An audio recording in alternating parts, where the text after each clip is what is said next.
This video is made for education purpose only and please should not be considered as a financial advice. So दोस्तों finally यहाँ पे share बाजार का सबसे बड़ा त्योहार यहाँ पे स्टार्ट हो चुका है और वो चीज़ क्या है? यस, क्वार्टर के नंबर्स। फिलहाल अभी हम क्वार्टर 4 में हैं, तो क्वार्टर 4 के रिजल्ट्स अभी हमारे सामने आ चुके हैं। ऑलरेडी वो 2-3 दिन पहले ही स्टार्ट हो चुके थे, बट आज से एक्चुअल माहौल यहाँ पे स्टार्ट हो चुका है बिकॉज बड़े बड़े कंपनीज के नंबर के साथ शुरुआत यहाँ पे हो चुकी है। सो टीसीएस के नंबर हमारे सामने आ चुके हैं। निफ्टी 50 की दिग्गज कंपनी, ये आप सबको पता है, अपने ही सेक्टर की आईटी सेक्टर को ये लीड करता है। सो टीसीएस के नंबर हमारे सामने आ चुके हैं और इस नंबर को हम पढ़ेंगे। नंबर्स पढ़ने के साथ मैनेजमेंट ने और क्या क्या कमेंट्री यहाँ पे दी है और क्या क्या बातें सामने रखी है। डिविडेंड दिया है कि नहीं दिया है? टीसीएस हर क्वार्टर में डिविडेंड देता है, हर क्वार्टर में।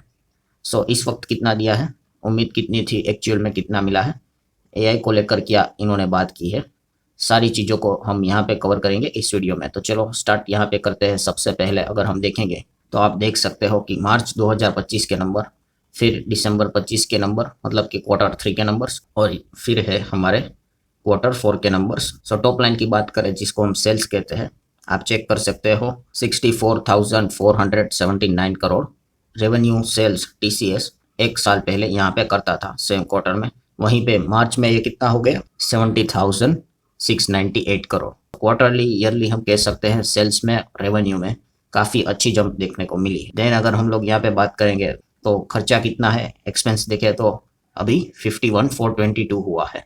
सो इनकम से खर्चा हटाएंगे तो यहाँ पे प्रॉफिट या फिर लॉस मिलेगा। तो लॉस तो यहाँ पे नहीं होगा क्योंकि टीसीएस है। सो नॉर्मल प्रॉफिट की अभी हम बात करें तो 16,980 करोड़ था, वो अभी 19,000 करोड़ के ऊपर हो चुका है। और 3 महीने पहले ये 18,000 करोड़ के ऊपर था, ये हुआ है अभी 19,000 करोड़ के ऊपर।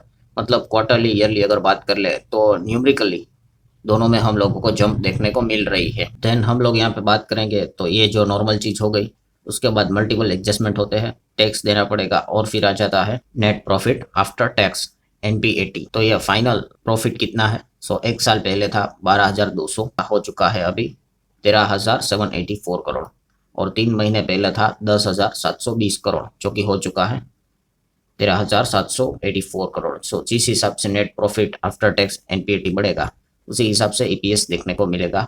तो ईसीएफ आप देख सकते हो 33.79 का ईपीएस 37.92। सो ओवरऑल हम यहाँ पे बात करें न्यूमेरिकली, नॉर्मली कंपनी ने क्वार्टरली और ईयरली एटलीस्ट अच्छा परफॉर्मेंस यहाँ पे दिखाया है। What about dividends? अगर हर वक्त देखा गया तो टीसीएस के शेयर होल्डर को चाहे क्वार्टर 1, 2, 3 या 4 हो, डिविडेंड तो कंपनी दे ही देती है। तो इस वक्त कंपनी ने फाइनल डिविडेंड दिया है 31 रुपीज पर शेयर, मतलब 31 रुपया पर शेयर के हिसाब से। अब आ जाते हैं one of the most important point, artificial intelligence. इसी चीज़ ने पूरा हर किसी को मतलब परेशान करके रखा है। सो एआई को लेकर देखा गया तो टीसीएस हाँ मतलब काम कर रहे हैं, उतना मेजरली काम नहीं कर रहे हैं हमारे आईटी कंपनियां जो है, बट फिर भी जितना काम कर रहे हैं वो तो देख लेते। तो आप देख सकते हो एन्यूलाइज्ड एआई लीड रेवेन्यू, वहाँ की बात करें तो वो सरपास हो चुका है $2.3 बिलियन इन क्वार्टर 4, जो कि प्रीवियस क्वार्टर की अगर बात कर ले वो था $1.8 बिलियन। सो चलिए हम कह सकते हैं कि एआई रिलेटेड जो काम चल रहा है वो 1.8 था, फिर अभी 2.3 तक जा चुका है।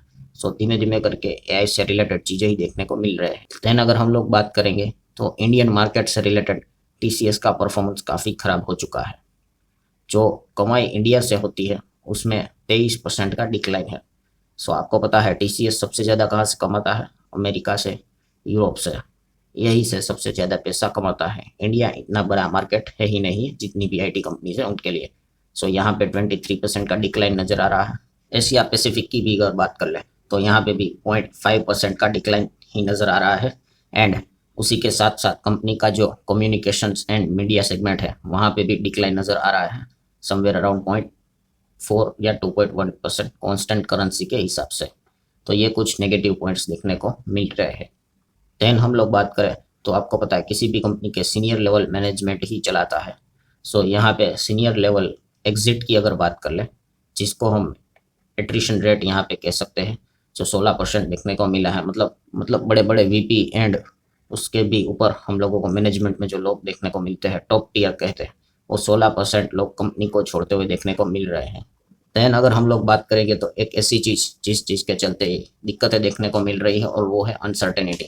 एंड टीसीएस की भी बात करें तो मैनेजमेंट की बात करें तो उन्होंने भी अगेन बताया कि जो ग्लोबल मैक्रो लेवल इकोनॉमिक की बात करें, जो अनसर्टेनिटी क्रिएट हुई है वो आगे भी कंटिन्यू हो सकती है। एंड इस चीज के चलते कंपनी को प्रॉब्लम हो सकता है, बिकॉज इनके जो क्लाइंट है वो इस अनसर्टेनिटी के चलते डिसीजन मेकिंग में डिले कर सकते हैं। सो ये सबसे बड़ा दिक्कत टीसीएस एंड हमारे बाकी तमाम आईटी कंपनियां फेस कर रही है। अभी टीसीएस ने तो अपने नंबर सामने रख दिए है, तो अल्टीमेटली स्टॉक मार्केट ही सुप्रीम रहेगा। तो टीसीएस के नंबर मार्केट को कैसे लगेंगे ये देखना इंटरेस्टिंग पार्ट यहाँ पे रहेगा। सो ठीक है दोस्तों, आशा करता हूँ वीडियो हेल्पफुल लगा होगा। आसान भाषा में जितना हो सके अलॉन्ग विद ऑल एग्जाम्पल्स सारी चीज़ें आपके सामने रखने की कोशिश की है। सो आप चाहो तो वीडियो को लाइक एंड शेयर कर सकते हो।